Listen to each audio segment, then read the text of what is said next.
You ready?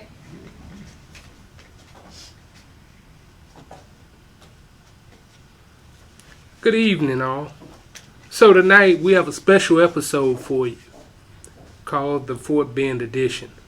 Now we know that the voting cycle is coming up now. The election time is here. So we at Worldviews with Ken Mills, we like to encourage you to use your vote and use it wisely. But tonight we have 4 very qualified candidates from the Fort Bend County area, some from Stafford, and some representing county government.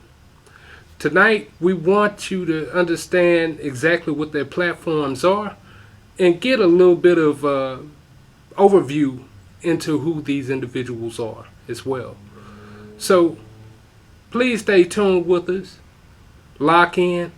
You're now with Worldviews with Ken Mills on the Boss Up Houston Network. We'll be back here from this short commercial break.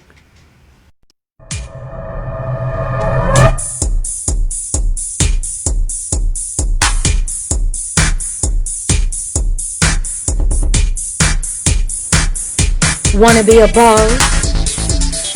You're watching Boss Up Houston Network. It's Boss Up Houston, where we look up, stay up, and boss up.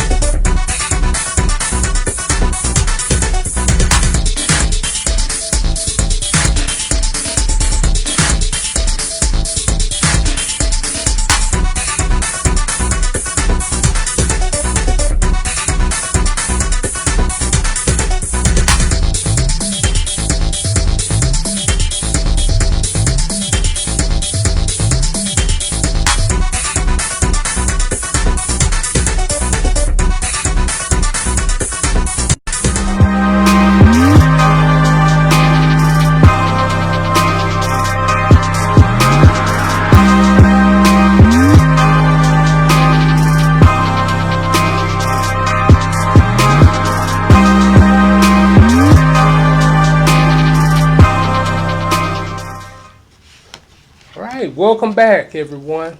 So, the young lady that is sitting next to me, very tenured litigator within the Houston area. But today, and going forward, she is running for Fort Bend County Attorney. Welcoming you now, Bridgette Smith-Lawson. How are you today? I'm good. I'm so grateful to be on the show tonight. Thank you for inviting me. No problem, no problem. So, I understand that you've been a litigator for 17 years. Yes, 17 years. I finished law school from Thurgood Marshall School of Law, class of 2003, cum laude. Took the bar immediately after that and was licensed in November 03, and I've been practicing ever since. It's 17 years, yeah. Okay, and what is your area of specialization?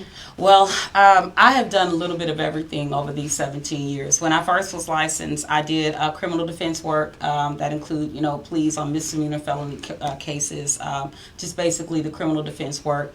Board of Pardon and Parole, revocation hearings. I was appointed, the defense counsel appointed for parolees. Family law, divorces, child support enforcement, and also personal injury, slip and falls, car accidents, bankruptcy, 7-11-13, just general civil litigation, whether you're suing for a breach of contract or, drafting leases. Did ad litem work for the probate courts and tax courts on real property cases when you get sued by the county for lack of payment for your taxes. And, I did mass tort litigation.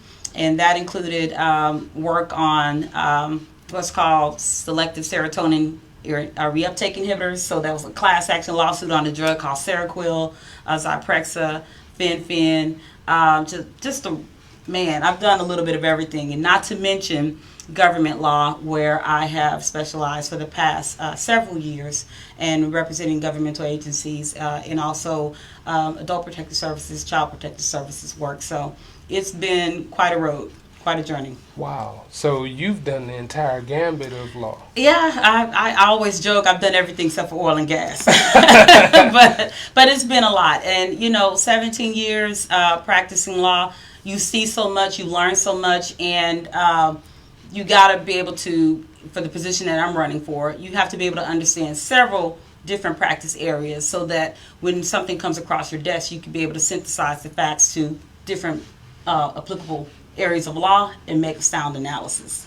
Right. So, has there been any key moments that kind of drove you into this way of being a government official? Let's see. I can tell you this.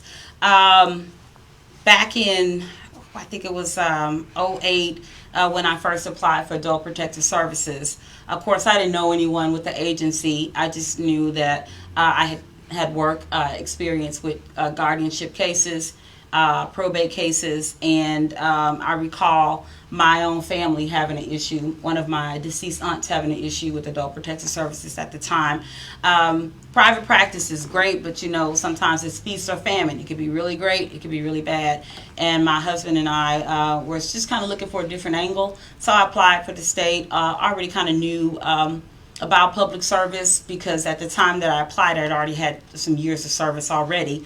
So got on with Adult Protective Services, and I truly enjoyed the work because it's really a labor of love when you're working not to make somebody's pockets fat, but to make somebody safe and to make government work for the good of people. It gives you a different motivation when you come to work, and it's just something that it's either in you or not. So I'll just say it like that. But it's been a great journey. Most definitely. So I think, correct me if I'm wrong, if we failed to mention that you do have a bit of experience in immigration and naturalization law? Yes. Part of my work, working with the department, we have children that are in foster care who are here illegally or undocumented, rather. I prefer to say undocumented. Back in, I think it was 2014, 2015, when we had the influx of unaccompanied minors, I was a part of the attorneys that put together the Hughes CLE in Houston to provide basically the lawyers in town the adequate knowledge and application and legal skills to basically represent children who are being held in detention centers. So then that just kind of springboard me rather into representing children who are in immigration proceedings, whether it's in immigration court when they're actively in deportation proceedings, or if they haven't been put in deportation proceedings, adjusting their status with USCIS, which is the United States Customs and Immigration Services. So one of the big cases that I had recently, last year about this time, I had a client, a young lady that I've been fighting immigration for about 3 or 4 years, and we filed a brief, and we kept going up, and eventually the brief was heard and approved by the Executive Office of Immigration Review. I forget the exact division, but they instituted a policy change, and the Homeland Security, U.S. Homeland Security issued out a memo across the country citing my case and citing me, and it was really a wonderful moment because it basically said the U.S. government says that Bridgette Smith-Lawson is right, so okay. And everybody else do what she said in his brief. So it was a great moment, but it's just a shining example of fighting for what's right, fighting for people, doing what's right, and sometimes you have to really push government because a lot of times people get into that rubber stamp mode, and you have to be the one that's in there pushing it to make the right decisions and make the right choices and make it act and move on the benefit for the benefit of people. So that was one of my landmark moments in my career. Okay. Now, going back to your current work on your election, what would be the first actions that you would take if given the opportunity to be the Fort Bend County Attorney? Well, the first thing I would do, you'd be surprised. I've been on the campaign trail for about 1 year and 8 months now. Mm-hmm. Not too many people know what the county attorney does, and it's almost as if it's an office that's there, almost like File 13. It's there, and it just gets kind of lost, and no one knows. I want to make that office more relevant, more engaged, and more progressive in what it can do to help our county government and help meet the needs of our community. The county attorney's office can do several things for the benefit of our community that the district attorney may not be able to, or the commissioner's court. Issues with our environment, issues with human trafficking, even just being able to immerse and engage in the community and provide forums and support to show the community what it does. So first and foremost, make the office more relevant, more progressive, and more in tune with our county as it is right now in 2020. Okay. I also understand that you have a lot of community initiatives that you're a part of as well. Yes. So can you touch on some of those? Because I know that it leans toward the adolescent. Oh, yes. Well, definitely. So for several years, my husband and I, we've been engaged in the community. It's just, when people say do a community service event, show up, that's just our baseline. We've been doing that. So for years, I've been active in different organizations, service organizations, not just in church, which we have been active in church. We led our children's ministry for 5 years, which was a great opportunity, but also outside doing things such as, back to school drives, participating in those, raising funds for different entities like we've done work with the Arc of Fort Bend. The boys, I think it was called the Carter's Kids Residential Treatment Center out there, and that's through another organization that I did all of these activities with and support those. And then also just being youth mentors. We've been active in track, out there coaching and mentoring children, and that's just it's an amazing moment to give back. You think it's work, but when you're out there working with children on a day-to-day basis and you really feel called to it, it's an enjoyable moment, and you're planting seeds to make somebody's life better. And they don't forget those moments that you spend with them, serving them, because that's really what it is, serving the younger generation. Most definitely, because I believe Whitney said it best, the children are our future, right? That's right. They are our future. So, in Fort Bend, given the fact that you are campaigning there, you are a resident in that area, correct? Yes. And which township or municipality do you represent? Well, the position that I'm running for is countywide. Mm-hmm. So this is essentially a division that's charged with supporting all county government functions. So if you're in Stafford, Meadows Place, Mo City, Fresno, Arcola, Richmond, whatever the case may be, the county attorney's office would be responsible for that jurisdiction. Right, and I know that's a very diverse area. Yes, definitely. Extremely diverse. Do you guys, do you, in regard to your campaign, do you have any diversity and inclusion initiatives that you're working towards? Definitely. So Fort Bend is, as you know, one of the most diverse counties in this country, and it is growing by leaps and bounds. We have a population, I believe, of almost 800,000, and we're heading to 1 million in a couple of years. And if you look at the demographics of who lives in Fort Bend, it's a beautiful melting pot of every race, every ethnicity, every culture, religion, etc. So one of the platforms that I have is to make sure that the county government, when we're hiring, when we're doing performance evaluations and just performance plans in general, and making those decisions regarding our employees, that we do so in a way that's inclusive, that follows all of the laws and policies regarding being fair, being equitable, and also making sure that we're not discriminatory in any of those practices. I always say this. I remember when I first started practicing law in 2003, and I used to do criminal defense work. I would go to the Fort Bend County criminal courts, and there was only one black prosecutor there named Cabarro Smith. And you're sitting out here and you see a sea of black and brown, and everyone beyond the bar, sitting out in front litigating the cases don't look like you. It makes you wonder. So I know that there's talent and there's skill and there are professionals in all of our demographics, and I want to make sure that our county government looks like the people that it serves. Okay, most definitely. And that's just one initiative. All right. So, Mrs. Smith-Lawson, we appreciate you coming on to World Views with Ken Mills. Thank you. And everybody, if you are able to vote on November the 3rd, vote for the advocate for the people. Yes. Bridgette Smith-Lawson for Fort Bend County Attorney. All right. So we'll go to a brief commercial break, but when we come back, we're going to have more of our illustrious guests here. So stay tuned. Ken Mills here with World Views on Boss Up Houston. Thank you. Thank you, Kim. Breakfast at Auntie D's. Take one. That's all it's gonna take. Bridgette Daddy's on the beat. Wine, dime, killing time, heard it through the grapevine. The type of you that like to get dime anytime. Wine, dime, killing time, heard it through the grapevine. You the type of you that like to get dime anytime. Wine, dime, killing time, heard it through the grapevine. And you the type of you that like to get dime anytime. John P. Sipper, Moet, Patron Sipper. Then you the type of girl that like to pull down the zipper. I like that shoe. Hit to say appetize. After this, I'm digging your thighs. Real debonair's eye. Look in your eyes. You gotta smirk upon your Go sit down, baby. Go sit down. and I'm impressed with your waist, petite shape in your thigh. Compliment you on your booty and your hair and your booty. Hey. Here you go, baby.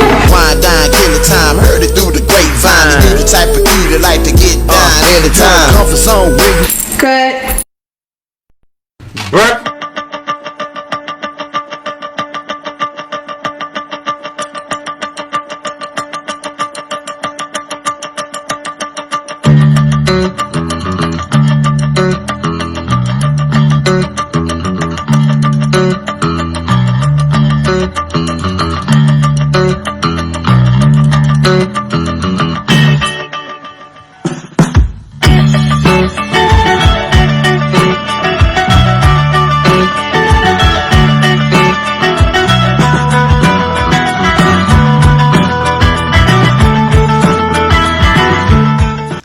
Welcome back. Now we have our next illustrious guest here. This gentleman that's sitting to my left has I would put it like this. He has an interesting journey towards being a public servant. Who we have here now with us, we have Adam Sanchez, City Council candidate for Stafford. Yeah, you gotta remember Yes. Stafford. Yes, sir. Yeah, appreciate Yes, it. sir. Thanks for having me. No problem. Thank you for joining us. Oh, no problem. My pleasure. All right. So as we go back through and we researched and we found this tidbit of knowledge, you've been a public servant for a long time, haven't you? Yeah, you could say that. Public servant means so many things to different people. Right. But I worked for city government. Worked in the public works department. We're like the forgotten first responders. Right. So you can say that was public service, and that's where I got my the gumption to I wanted to go a step further and run for office. Oh, okay.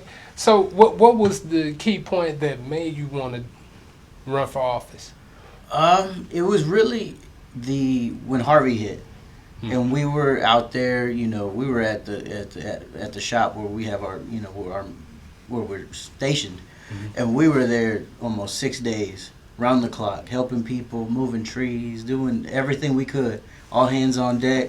Didn't matter who you were, and it was that sense of community from all over the region that you were able to. It didn't matter if you were Democrat, Republican. It didn't matter if you were rich or poor. Everybody got down and tried to help somebody if they could, and that's the type of community that I think Fort Bend and especially Stafford has, because Stafford's so welcoming that you don't even have to grow up in Stafford for them to welcome you in with open arms and be able to make you feel part of the community. Okay.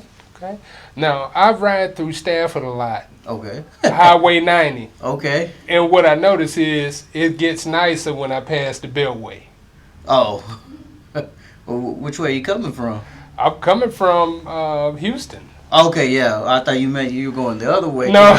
Towards Houston. I was like, oh, well, I don't know, man. Maybe I don't know about that part. Beauty is in the eye of the beholder. Oh yeah. I agree. But Stafford is a beautiful town to not only just ride through, Right. but go to our establishments that go out to eat in Stafford. Go do a little shopping in Stafford, and that's what we like to. That's why the whole welcoming of Stafford is so key. That it's the beauty that catches you, but you stay for a lot more.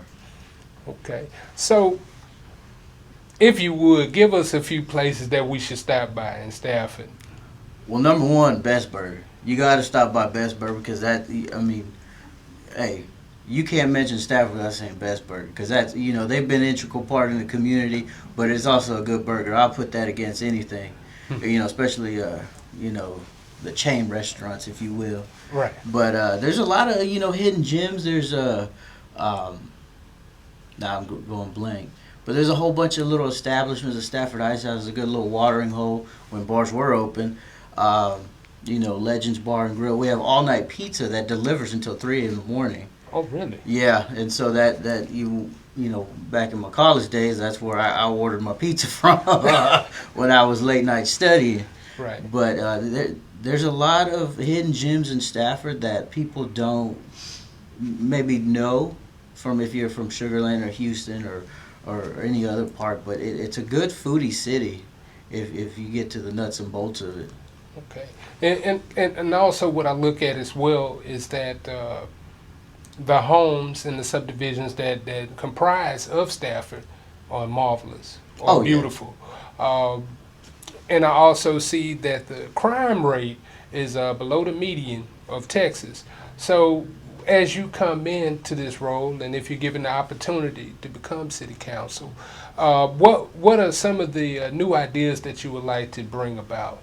Well, like you said, the beautification and Stafford is so it catches your eye because of the location. Right. But Stafford also, you know, is known for zero property tax.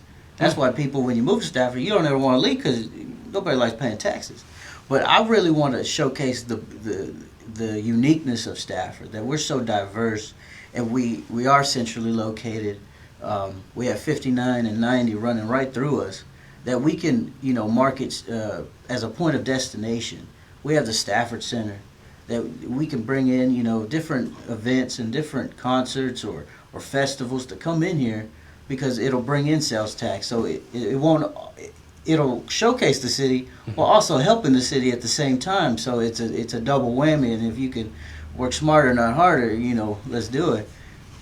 Most definitely. So within your time with Public Works, what projects have you been a part of that helped along with that beautification? Well, the Public Works side, I work for the city of Missouri City, so that's a neighboring city to Stafford. But I like to take the expertise that I learned from Missouri City and use them in my role as city council and help out the Public Works department, because I feel like that's my expertise, that's my wheelhouse, and I think I can, you know, maybe give ideas or if there's solutions there that we can use to better help the citizens and in that role. But I also want to expand on, you know, there's other departments in cities like fire, PD, finance, and so on and so forth that, you know, I've worked with different departments before, and I think I can take that knowledge, that hands-on knowledge, and have a different perspective that most city council people don't have. Okay, and what is that perspective? Well, I've been a city employee before, so I know how it is. I know I was going to say it in Spanish, called the movida, the moves, you know. Right. That's how good the diversity, the cultural diversity in Stafford. But it's a different perspective that, you know, work smarter, not harder. So it's able to come up with solutions that I've had firsthand and experience with, that maybe, you know, people see from the inside out or the outside in. I see it from the inside out. So that I think that's a unique perspective that I can bring to the table. Okay, so I'd like to reverse back, because everything that I'm hearing that you're an advocate for the people, similar to how Mrs. Smith-Lawson she spoke about earlier. So your first job.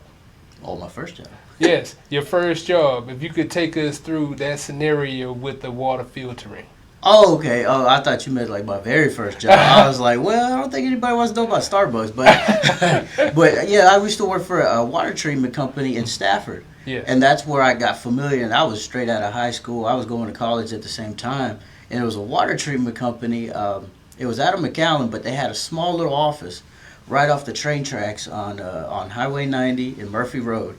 And I saw that company grow into bigger and bigger and bigger. And I was there 5 years, and I seen it grow so big. But that's the the culture for business that Stafford has, that you could be a small business and grow into a regional powerhouse for that. And that's a funny question that you asked that, because I think we have a mutual friend that probably put that in your ear. So yeah.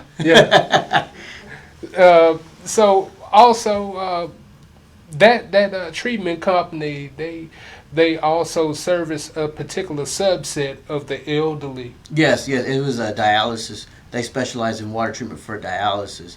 So not to get too technical off the bat, but they took the city water and made it medically useful for the dialysis. And my grandpa had dialysis, and that's where I could, kind of felt where I was, helping people out and making a difference, that, hey, I just wasn't, just collecting a paycheck. There was a purpose to what I was doing.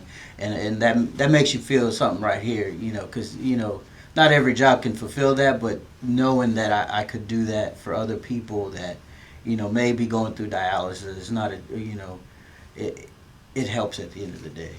Okay. So, do you have any community-based initiatives that are a part of your agenda with your campaign? Well, I really like to get the youth involved. As you know, as everybody knows nowadays, that we're seeing register to vote, vote or die so much now that the youth, I feel, aren't being represented. And I'm 31 years old, so I guess I'm still categorized as the youth. But I want to get as many people. I work with the Fort Bend County Young Dems and the Fort Bend County Tejano Democrats, and we try to get initiatives to get disenfranchised populations either educated to vote and who to vote for, and get them more involved. Because once you're more involved, you can hold your elected officials to the fire and be like, look, you're not doing this, but you come around when it's time to vote, but you're not doing what you say you're going to do. So if you had to say what would summarize your campaign and what would summarize your entire purpose for even doing so, what would that be? Well, I'd say I want to be the next generation of Stafford leadership, and that's a mantra that I'm living by, because we can't just kick the can down the road, so to speak, and want the youth to be involved if you're not letting the youth be in at the table. So we have to push that to the light, and not only just serve the youth, but be able to represent everybody and have a seat at the table for everybody to have their differing opinions, and hopefully I can convey that once if I'm privileged to be elected November 3rd. Don't forget to vote. All right. So for everybody that's in that vicinity, you've heard Mr. Adam Sanchez. Please go out to vote November 3rd. Have him in mind. Oh, yes. And you can go to my website, Sanchez-For-Stafford.com, Sanchez-For-Stafford.com, Sanchez-For-Stafford.com. All right. Thank you, Mr. Sanchez. Appreciate Thank you for coming. Appreciate it. Thanks for having me. Hope to be on soon again. No problem. You will be. You will be. So, guys, what we're going to do here, we're going to take a quick commercial break, but when we come back, I promise you, we have a heck of a guest that will be coming on here shortly. So, you guys are tuned to Worldviews with Ken Mills on Boss Up Houston Network.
based off of everything that I heard today, I definitely think we can lawyer you up today.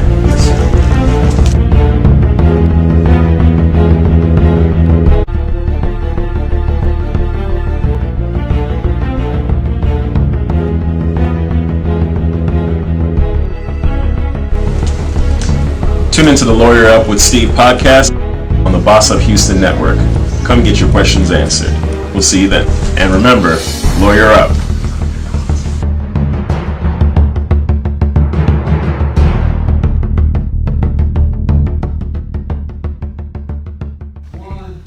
All right, and we're back. Now, this gentleman to my left, very established educator. This gentleman, he is going for the Stafford Municipal School District President election again. Now, bringing to the stage here, we have Mr. Christopher Caldwell. How are you? I'm doing well. Thanks so very much for having me on your show. No problem. Really appreciate it. No problem. So, Mr. Caldwell, I mean, you have a varied background in education, going from secondary to collegiate all the way through.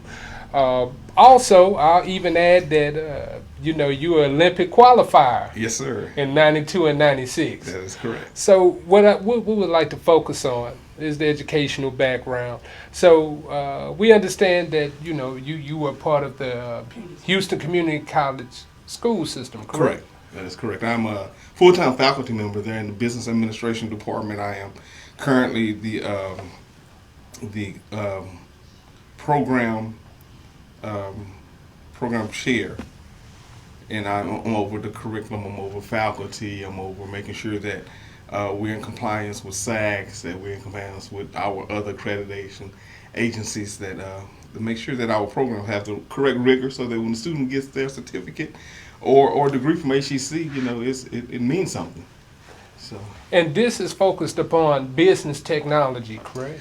Business administration. Okay. So we're looking at everything from business ethics to small business to entrepreneurship to supervision to all of that. So, yeah. Okay. And also, if I care to mention, you were a part of the College for Biblical Studies at one point. That is correct. I worked at the College of Biblical Studies for maybe 2 or 3 years. That is correct. Yeah, mm-hmm. You did your research, huh? Yes, sir. Always. So, I know that you're coming into this campaign from a different level because you're already in the school district board. That's correct. So I'm on my second term, vying for my third term in the school district, and I think it's very important that the city of Stafford has someone on the school board with the experience, with the knowledge, so that we can be consistent and keep giving the city of Stafford a great product as far as the schools. And my counterparts who were before me and be after me understand when I say this, that the city rises and falls on the school, meaning people move into your community because of the academics that you allow their children to have. So we have great academic standards, great academic schooling, then it enhances our community. So it's very important that we work together in that. Because, like you stated before, I have done my research. So your school district is comprised of, I would say, approximately 6 schools with 3,600 students, correct? That is correct. We have that many schools. And let me say this real quick. A lot of people don't know, and I heard you make a statement earlier about, what is it about Stafford? Stafford Municipal School District is a private school utilizing public funds. We're a public school, but we operate as a private school because if you come and look at our campus is collegiate. It's very welcoming. It's warm. We've put a lot of time, a lot of effort, a lot of money, a lot of thought into our campus. So when you walk on there, it's like, wow, this is not a high school campus. This is not a middle school campus. This puts you in the mindset of a college campus. It's beautiful with the shrubbery, with the trees, with the lighting, with the new buildings. So it's really nice. Okay. So with that being said, currently, are there programs for science, technology, engineering, and mathematics? Yes, sir. We have a STEM magnet school coming on board next school year. Okay. And it is a magnet STEM school where we focus on STEM the STEM curriculum. We have partnered with Rice University. We have partnered with NASA. We've partnered with other schools to ensure that our program is the top in the nation. And by the way, we are the first STEM magnet school in Fort Bend County. Oh, really? Yes, sir. Okay. So Stafford's doing some great things. Congratulations. Thank you. Thank you. We appreciate that. So with the journey of ensuring that the school district is the most premier in the country, what are some of the initiatives or some of the ideas that you've implemented throughout your tenure? Well, very good. So during my tenure, I've been there 6 years. The one thing I wanted to make sure that Stafford Municipal School District had was the proper infrastructure. Meaning, if I become an ink spot, if the superintendent becomes an ink spot, that we have procedures in place that would allow the school district to continue to grow. So we've tried to set culture, we've tried to set climate, we've tried to create an environment and expectations, and in doing so, we have subsets and categories of different things that we do to ensure that the school is top notch. We have a Keep It 100 initiative, where 100% of our students will graduate, 100% of our 7th and 8th grade students will take the PST, and 100% of our students will pass the first year of the math initiatives. And our elementary schools, where 100% of our students will be reading at a certain grade level at a certain point. So we have some very stringent guidelines and things that we're trying to do to ensure that we are giving our community the level of education that is expected out of us. Okay. Okay. And with that community base is about 18,000 in population. That is correct. We have about 18,000 in population, and the age range varies. We are very diverse, just like Fort Bend County. We are a very diverse city also. So it's about equal when we look at the racial divide and racial makeup. Okay. So also, are there any initiatives to prepare those students that are in high school learning to go out into either the colleges or the workforce immediately? That is correct. So yeah, we have. So I'm a proponent of education, but education does not always mean academics. Right. Education can mean career and technical pathways. So you have to guide those students in those pathways that best suit them and that best fits them. So we have a career and technical school. We have everything from welding to culinary arts to automotive. I mean, we have a plethora of programs where students can get involved and they can choose a career path. As an example, my son just graduated from Stafford last year and he took the medical pathway. So it helps. So we have a plethora of programs for those students. And co-ops? And co-ops, correct. Okay. We have students who actually attend our school and work, and this is what I love about Stafford, because we've partnered with local businesses and they allow our students to come in and work with them, so they're doing dual. Okay. And a dual credit program with Houston Community College and Stafford. Oh, really? So, Yes, sir. so when they graduate with an associate This or near it? this is the first year. This year we had 3 students that graduated high school with an associate's degree. Okay. Yes, sir. Okay. That's a crowning achievement. That is an achievement. It doesn't happen all the time, but it happened with 3 students in Stafford. Right. So I take it that a man of your stature and also your tenure, you're not going to rest on your laurels. No, sir. We are. Look, the thing about it is, and anyone will tell you, if you are not growing, you're dying.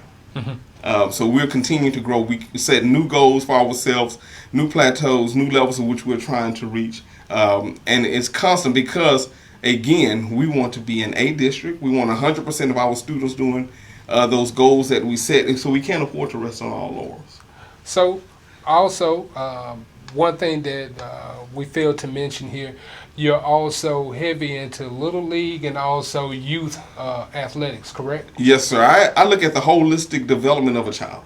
Okay. We want to develop you mentally, we want to develop you spiritually, we want to develop you socially, physically, and I am a big proponent of sports. I grew up with sports. I think sports and academics go hand in hand, and it's so many lessons you can learn from both. It also helps you with time management. It also helps you with stress management. It also helps you with conflict resolution. So there are so many things that you can learn from both, and I think they're both an integral part of the development of a child. Okay. So going forward, what are some of the new initiatives and ideas that will help you along with your journey with getting that Keep It 100 initiative? I think the biggest thing that we as a school district have to look at, and COVID has changed the mode of the way that we have to deliver education. So we have to make sure that we stay current. We have to make sure that the programs that we offer our students are relevant, and that they will be relevant 10 years from now. We have to make sure that we are teaching our students the skills that they're going to need for the new workforce. And we have to make sure that we fund those programs, that we support those programs, and most importantly, and this is something that a lot of people don't mention, but parental involvement in the child's education is major. So not only are we concerned about the children, but we're also concerned about getting the parents involved in the learning process, and that's where the community comes in. That's big. We can't do it all by ourselves as educators and administrators. We need the whole village to help develop these children. Okay. Now you heard it from the man himself. This will be his third go-round. Please look out for Mr. Christopher Caldwell on your ballots for November the 3rd. It was a pleasure having you on. Thank you so very much. I really appreciate it. No problem. Now, what we'll do, once again, we'll go to a quick commercial break, but when we return, we'll have our final guest, our final illustrious guest. So please stay tuned. You're now here with World Views with Ken Mills on Boss Up Houston Network.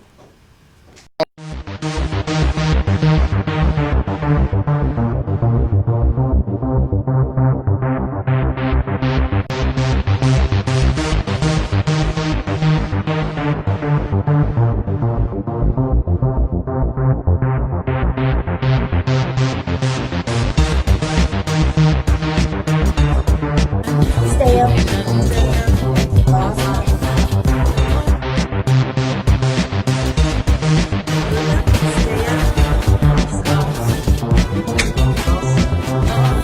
Boss Up Houston, where we look up, stay up.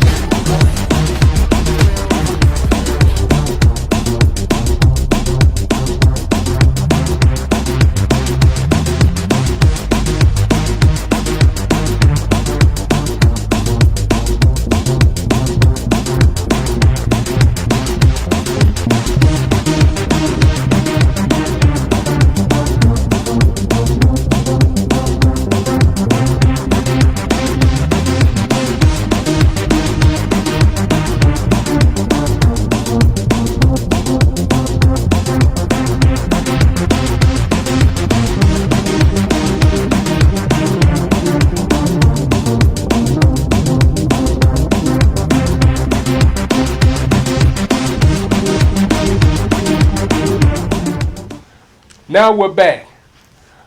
We have our final illustrious guest here.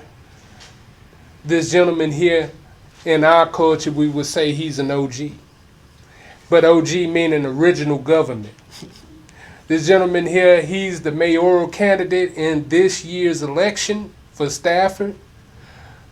Please clap your hands and put them together for Mr. Cecil Willis. How are you today, sir? I'm doing fine. Thank you so much for inviting me. I've looked forward to this. No problem, and we have as well. Well, I've heard a lot of good things about you. That's why I wanted to come. Thank you. So, as we coined the OG term, you've been in government since 1979, intermittently, correct? That's correct, but I want to take you back a little further. Okay. July of 1966, when I graduated from Texas A&M University, I went to work for the city of Houston as the horticulturist for the city of Houston. So I've been in government and public service since 1966. Wow. So you've seen many eras pass, come and go. I've seen a lot of politicians come and go. So what's so very interesting as well is that since '79, you've been on city council with Stafford. That's correct. But prior to that, in 76 through 79, I was on the Fort Bend WCID No. 2 Water Board, which is the water and sewer service for the city of Stafford. Okay. So throughout this time, can you recall any massive changes that changed the framework of Stafford? Well, we don't have enough time. The first time I drove down Murphy Road, because I worked in Missouri City before I moved to Stafford, the city limit sign said, I believe, 3,728. That's the first time I saw it. Now it's well over 18,000. We're waiting on the 2020 census to see whether it's 20,000. But the biggest change, number one, is the population coming, the growth of the businesses, but the diversity of the city. Fort Bend County, they say, is one of the top in the nation in diversity. Stafford is the most diverse in Fort Bend County. So when somebody asks me this question, I'll tell them, I am claiming that Stafford is the most diverse city in the United States. And let somebody prove I'm wrong. Okay. Now, I know you know this for a fact because of your lineage, your political lineage throughout Stafford, but also you run a grassroots campaign. Right. So we've seen you on many of your different videos that have been publicized, that you've went from door to door and from business to business to get your word out. Yep. So what would you say is the most important on your platform? The most important of my platform, and there's several, so don't take them as any particular order, but I am so proud of this city and its diversity. And we need to promote that, elevate it, and not let anybody forget it, because that is what made Stafford what it is. The second is the zero property tax. We are not here to run government on the backs of the people. We have proven for 25 years that you don't have to put a property tax on people. Right. And the third thing is we are the only municipal school district in the entire state of Texas. So this little 7 square miles is the most diverse in the county, has zero property tax, and we have the only municipal school district in Texas. And I'm going to tell you one more, and we need to tout this more. There are 50,000 fire departments in the United States, and they're all graded. There is 168 fire departments in this nation that have an ISO rating of 1. Stafford is one of the 168. And that means your insurance, fire insurance for your home and your business are cheaper. So just those 4 things in this little 7 square miles makes us very unique. So, given your extensive knowledge of government and given the turbulent times that we're in right now, what are some of the things that you would like to implement as the mayor to kind of bring us back to normal? Well, if we could get the vaccine tomorrow and get rid of the mask, then it'd be a whole different world. Right. But a couple of things that I've been thinking about, and it's not just during this campaign, but it's been for quite a while. We have various committees, governmental committees, if you will, at the city. I think we need to engage in an atmosphere, in a situation of just visiting with the citizens, maybe quarterly. I know some other cities that have done this, and they've primarily done it through their HOAs. Every quarter, call the HOA representatives and just have a conversation with them. But make sure it's diverse, the entire city, because there's some of our subdivisions that don't have an HOA. So I think we need to engage the citizens more than we do. Secondly, and I'm taking this from a couple of other cities and from school districts, a lot of superintendents in school districts have a group of students throughout the district that they meet with monthly. These are our future leaders. They need to become involved and understand government. They need to understand community service. I think this world is getting away from community service. It's more about me, me, me, me. And if everybody develops that attitude, then who is going to do all this stuff if everybody's a me, me, me? So I'm still kicking around ideas to do that, but I think we need to engage the adult population and then find something to bring and mentor and talk with and answer questions to the younger generation. Okay. That's very fair. Also, we've just had Christopher Caldwell on, and he spoke about the strides that the school district is taking. I know one of your major agenda items is that you want to ensure that the school district is the most premier in the country. What are some of the items that you're working on, if elected as mayor, that how would you assist the school district? Well, the city assists the school district in many ways. We provide the civic center for them, which is their auditorium. The city swimming pool is there that they can use, and some other things. The city has 3 functions with the school district. We approve their tax rate, we approve their budget as part of the process, and the bonds that they use to build all this infrastructure with are city bonds for school purposes. Nowhere else in Texas does that exist. We need to sit down and talk about what is working well, areas we need to improve in, and develop a strategy. And one thing that I'm really interested in is a program that will attract more of Stafford students to SMSD. Now, you never will get 100% because some are homeschooled, some are faith-based private schools, but I believe and others believe there's a percentage of students out there that we need to reach out and show them why they can get a better education in Stafford, and their parents are paying for that education and they're going somewhere else, and their parents are paying for that education. So we have a ideal situation in Stafford. It just has to be presented and marketed correctly for the students of Stafford. Okay. That's very fair.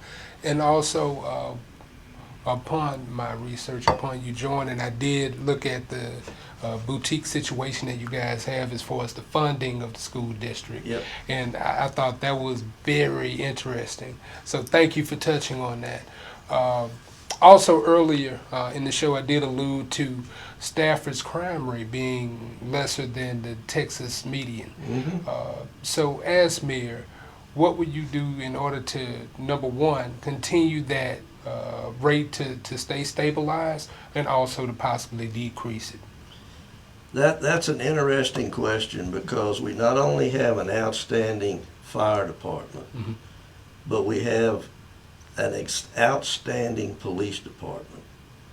And when Chief Ramirez came in several years ago, he went to some new initiatives, some new programs, community policing, community engagement. They even set up a program, Coffee with the Cops, on every Thursday morning somewhere.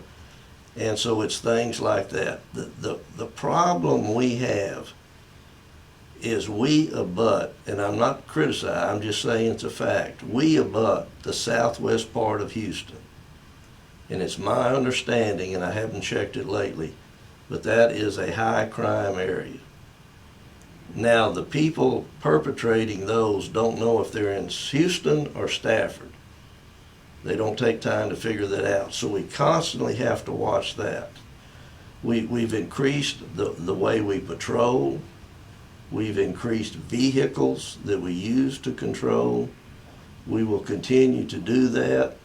We are working with the grid development, the big development where TI property used to be, on security and policing matters there. So we have several initiatives in place, and we're looking at others. But it's going to be a continuous battle when you're on 59, when you're on 90A, and when you abut Southwest Houston. Correct.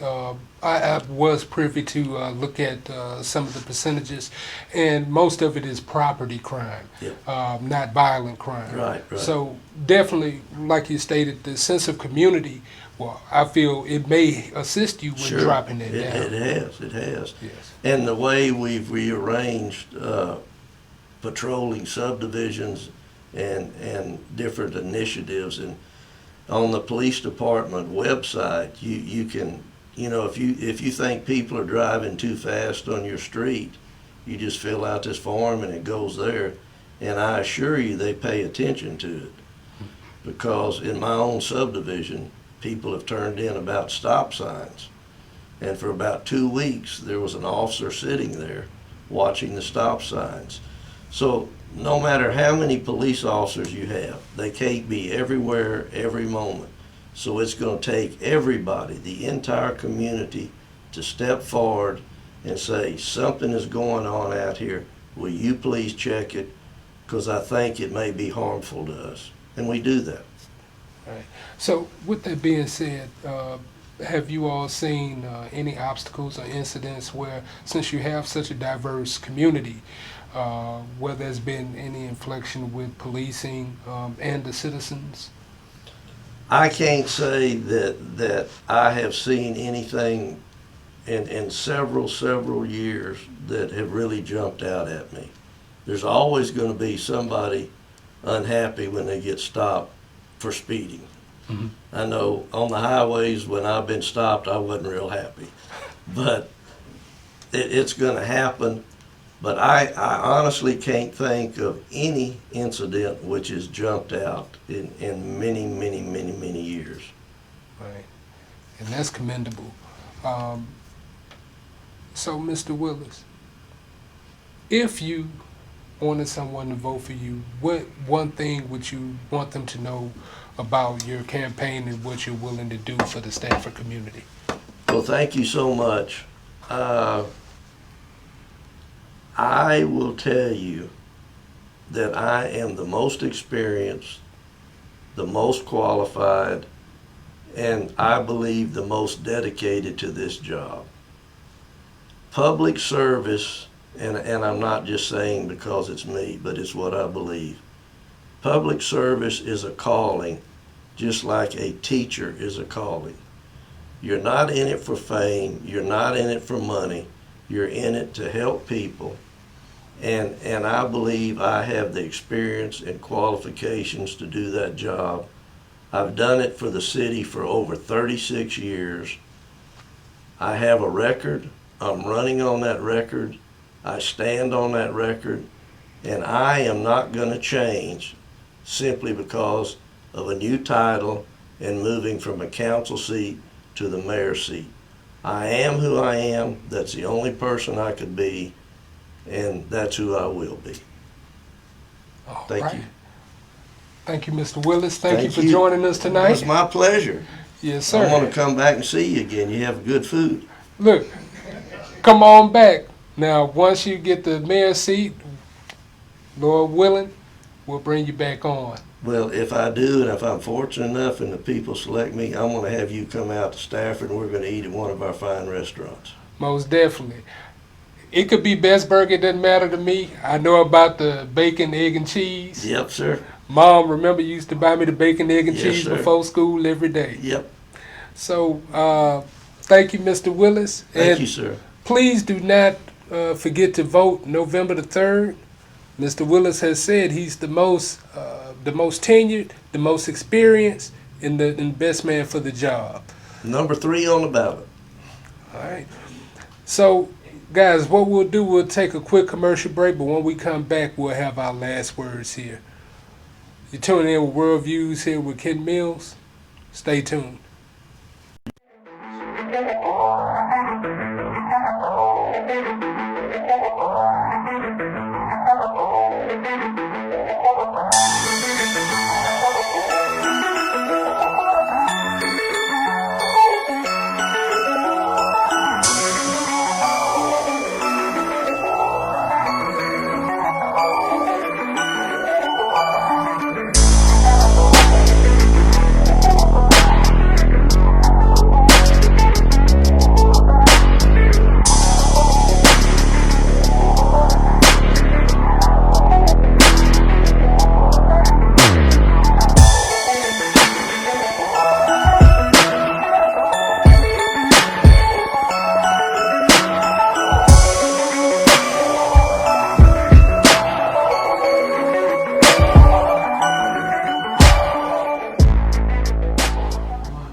All right, and we're back. So tonight we had a marvelous show here. We brought on all of the burgeoning candidates in the Fort Bend area. Well, I would say a subset of them. But what was most impactful about tonight is they gave you a glimpse into their agendas. They also gave you a glimpse of them as people. One thing I would like to part with is that we all have a physical responsibility, a social responsibility to get out there and vote. Many years ago, certain sectors of our culture were not able to vote, namely the African American. Through strides by many civil rights leaders and one who has just departed, John Lewis, ensured that we had that right. It would be a travesty if we do not use our right to vote and to be accounted for. And it doesn't stop there. So, like I've done tonight, go up to your local politician, your local council member, your local mayor. Ask some questions. Get the true answer. The responsibility is on you. I know we're all worried about Trump, Pence, Harris, Biden, but we have to think that's all the way up. That's going to do impact for the country. But what is most impactful here is our municipal government, our local government, because the changes that they make affects us on a day-to-day basis. So just think about that when you hit the polls on November the 3rd. I know most of you may not be in Fort Bend or Stafford, but apply that same thought process to wherever you're located. Open your minds, open your hearts, and stay safe out there. Also, to everyone that's in the path of Hurricane Delta, be careful. If you have to leave, leave. You can still be a hero if you leave. Material things don't matter. Your life is most important. You guys stay tuned to us. Next week we're going to come back with a marvelous show with more illustrious guests. Next week will be Free Enterprise. So stay tuned until then. World Views with Ken Mills on Boss Up Houston Network. Thank you.